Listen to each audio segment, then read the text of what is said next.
તો આ કમોસમી વરસાદથી ફૂલનો પાક પણ બગડ્યો છે। દેવભૂમિ દ્વારકામાં ફૂલની ખેતી કરતા ખેડૂતોની હાલત પણ કફોડી બની છે।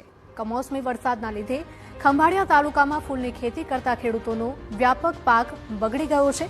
મહત્વનું છે કે ખેડૂતોએ ગલગોટી, ગલેરિયા અને ગુલાબ જેવા ફૂલોની ખેતી કરી હતી, પરંતુ ખરાબ વાતાવરણ અને અણધાર્યા વરસાદથી ફૂલોનો પાક નમી જતા ખેડૂત પરિવાર પર આભ ફાટ્યા જેવી પરિસ્થિતિ સર્જાઈ છે। વરસાદ થયો અને પવન લાગ્યો એટલે ફૂલ નમી ગયા અને ફૂલની અંદર વધારે વરસાદને કારણે ફૂગ લાગી ગઈ તો માલ બધો ફેલ થઈ ગયો। હાલમાં માલ ઘણો બધો છે પણ બધો બગડી ગયેલો છે। એટલે જે વેચાણ ગણતરી હતી કે વીઘે 60 થી લાખ આસપાસનું થશે એ હવે કદાચ 10,000 પણ નહીં થાય। એટલે અત્યારે હાલમાં નુકસાન વધારે છે।